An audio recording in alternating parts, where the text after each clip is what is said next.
from our Tasmanian headquarters, this is Southern Cross News with Joe Palmer. Good evening everyone and welcome to Southern Cross News. A Hobart car dealership has suffered more than $1 million in damage after a burst water main flooded its site last night and closed a section of the Brooker Highway. Taswater is now inspecting the remaining pipeline after the major failure sent water shooting 15 metres into the air. A major water main bursting just after 6:30 last night, creating this massive spray of water. But with the spectacular sight came serious danger, with the sheer force of water rocketing debris into the sky. Police forced to close sections of the Brooker Highway and Brisbane Street to protect the public. I understand that they were quite basketball size for some of the rocks going through. As spectators watched on, Taswater was scrambling to switch off valves pumping water from Hobart's main feed-in line. The 15-metre high fountain continuing into the night, losing a significant amount of water.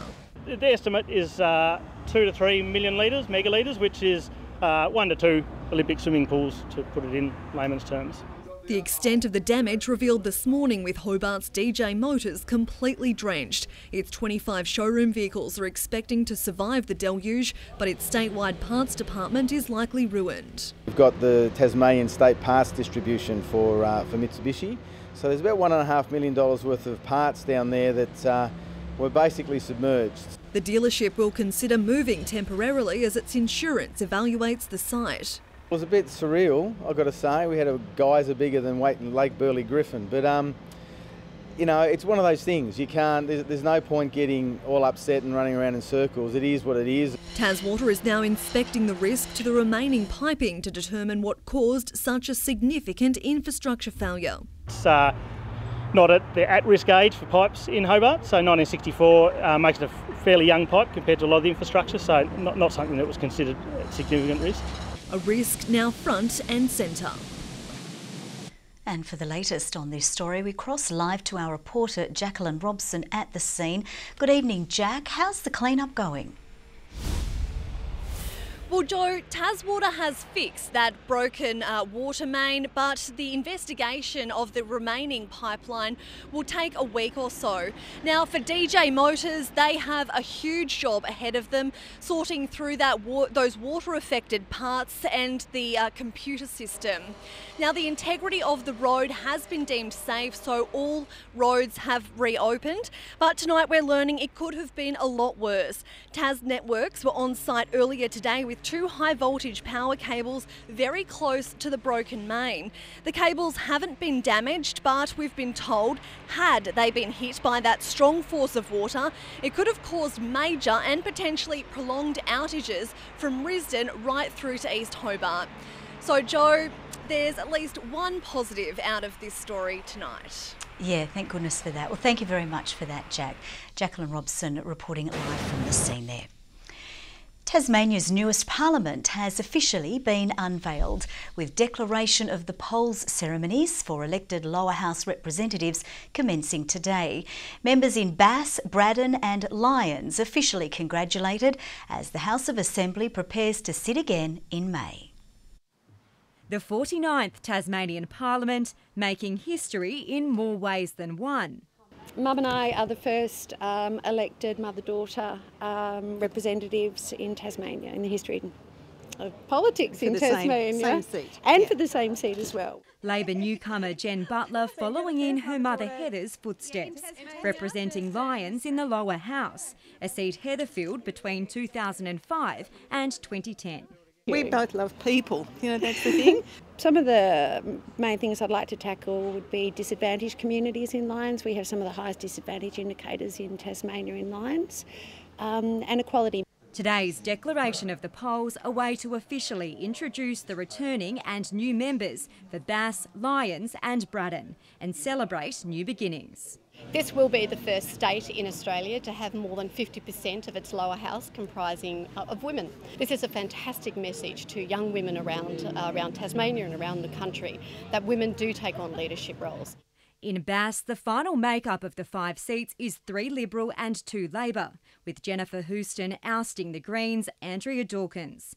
Jen Butler is the only change in Lyons, replacing now retired Labor MP David Llewellyn. And in Braddon, former Burnie Mayor Anita Dow is the newest representative.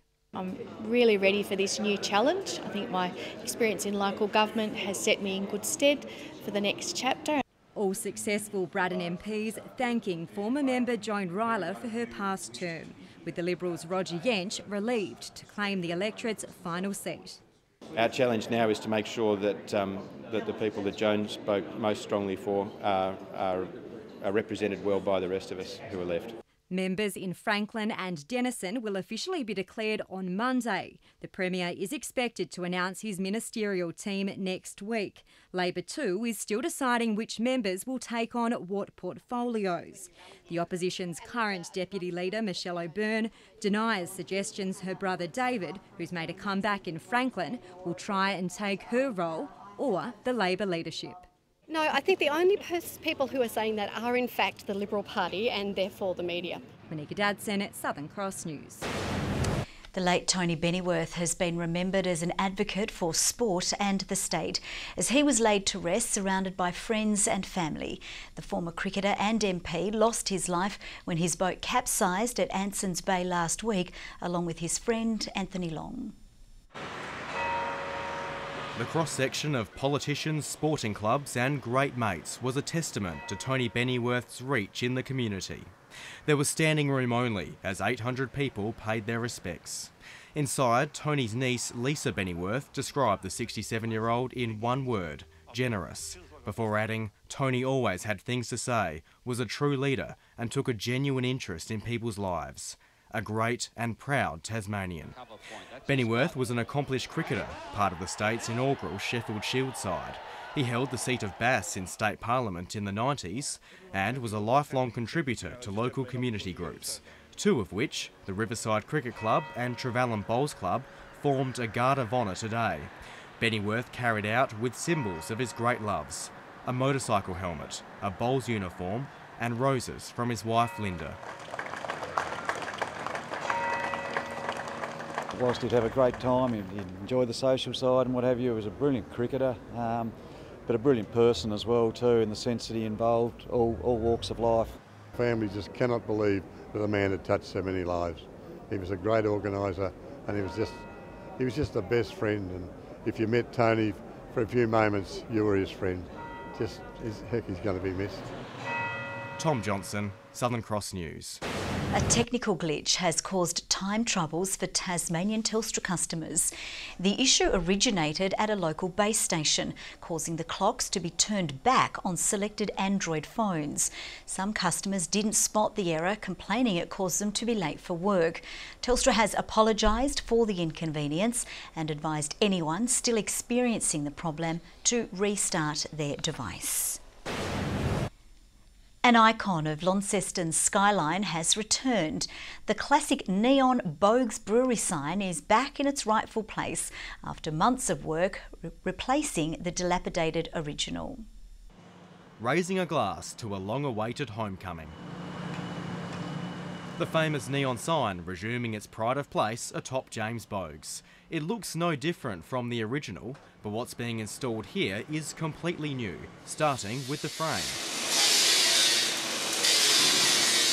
It was built at this Invermay workshop. I've spent a lot of my apprenticeship and my metal fabricating life working at Bogues, so it's especially special for me because I'm getting to build it as well. The new structure is stronger, more durable and lighter than the original. We want it to last as long as the old one did, if not longer. The old one was up there for 50 years, rusted and riddled with exposed wiring. An OH&S minefield now in scrap, replaced by a safer and brighter model. The entire sign is locally made, except for the neon, which came from Queensland. Today, the $40,000 upgrade was delivered. 5 months, basically, from sign down to sign up. Yeah, so exciting project.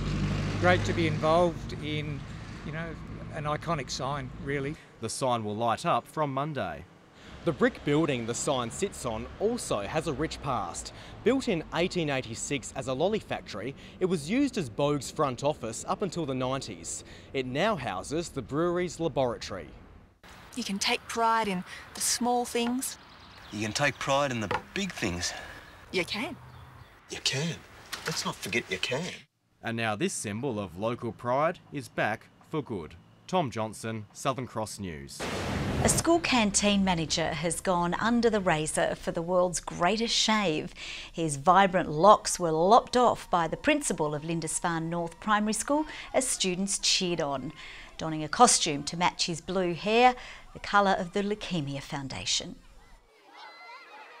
A friend of mine, his dad had leukemia and passed away, so it's a bit dear to me, but obviously good for the community in general.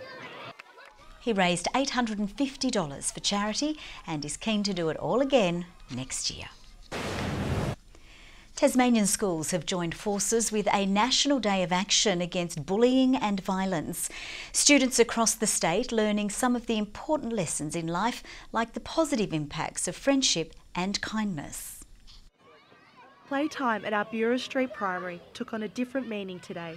Students taking part in activities for a National Day, stamping out bullying. On Say No to Bullying Day, we've chosen to celebrate kindness and unpack what kindness is so that our children can eliminate bullying by being kind. The school implements a buddy program as an effective way for children to feel included and safe in the playground. Kinders with their older buddies printed their hands on a wellbeing banner in a stand against bullying. So we have the younger years matched with one or two older children, and they then read together, they play together, they develop positive relationships. Inevitably, when there are lots of people in one environment, there will be times when issues arise, and then I think it's a matter of addressing them openly and explicitly, and for people to understand the impact that behaviour has on other people. As one of several schools taking part, the principal says the National Day of Action creates an open space for discussing bullying. We're trying to stop bullies in our school to make our school a better place and maybe even the world a better place. A lesson we can all learn. Ruby Kamane, Southern Cross News. Welcome back. The Tasmanian Tigers will play in their first Sheffield Shield final in years after beating Victoria at Blunston Arena a short time ago. The home side was never in doubt, taking the match by 156 runs to set up a showdown with Queensland next Friday. After a late collapse before stumps, the Tigers began day 3 4 wickets down, with the Bushrangers claiming Wade in the first over of play.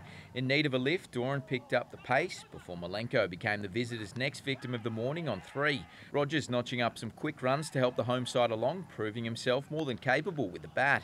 Doran going cheaply courtesy of Dan Christian, just 2 runs shy of his half-ton, but Rogers stayed true to the cause, bringing up his a short time later. Rainbird had just 8 runs in him as Peter Siddle claimed scalp number 3 after lunch. Rogers' impressive run eventually brought to an end on 80. And when Feckerty went, the Tigers were all done on 215. Trailing by 337, the visitors needed nothing short of a miracle to stay in it, with Feckerty claiming Marcus Harris and Glenn Maxwell in quick succession. Bird didn't have to wait long for his first of the day, dismissing Aaron Finch. Rainbird soon getting in on the act to claim Cameron White on 4 before Feckerty's dream run with a ball continued, trapping Travis Dean on 46, followed by Dan Christian a couple of overs later. From there, the rest of the Bushrangers order followed, with Rainbird and Malenko taking the last 2 wickets a short time ago to book a spot in the Sheffield Shield final.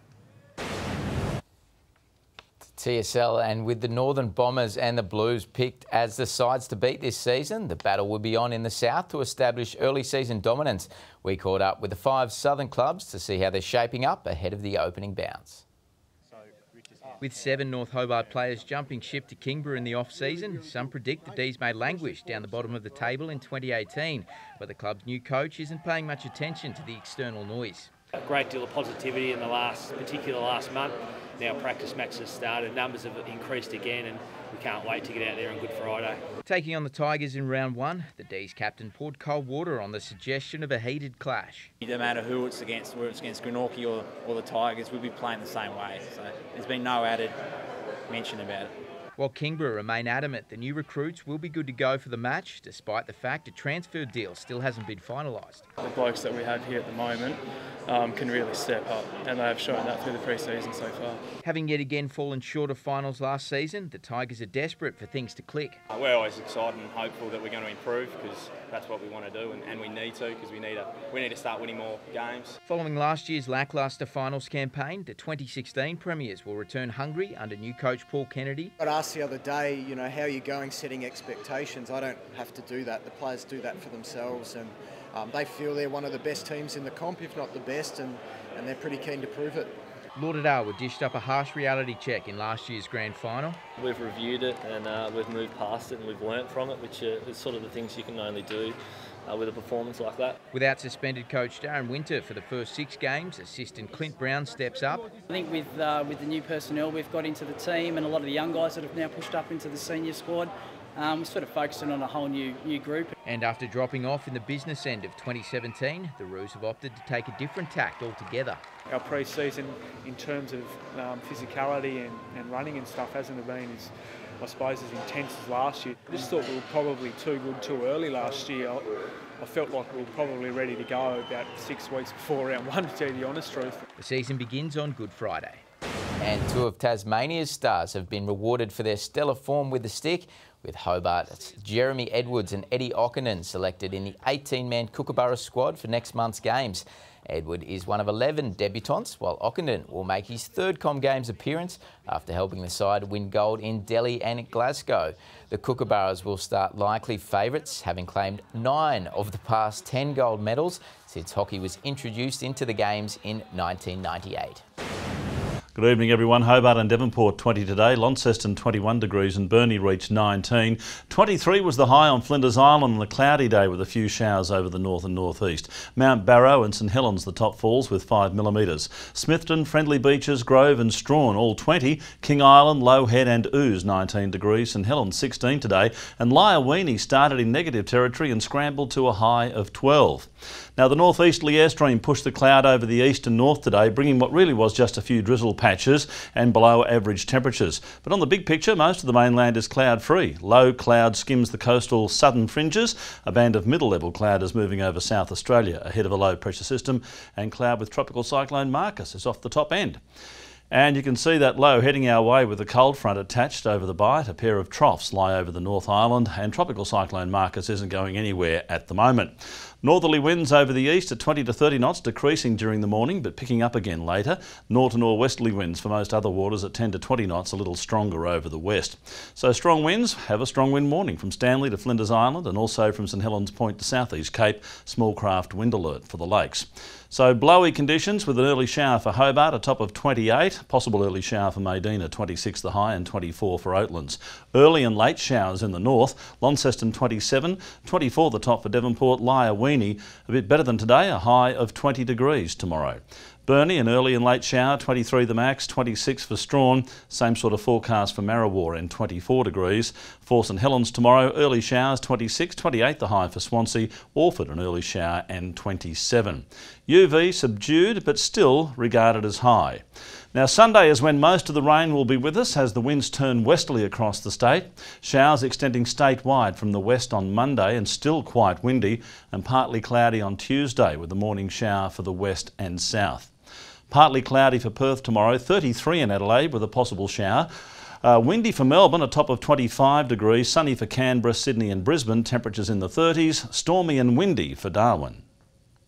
A little cloudy at the moment. Hobart currently 17 degrees, 17 right now in Launceston, showery in Devonport and 16. Bit of rain on the way, Joe. I have been looking at this for the last couple of nights and I still notice one thing. The world still revolves around you. As it should, Murph. I love it. Well, that's all from the news team for now. We'll see you a bit later with updates. Thanks for your company. Good night.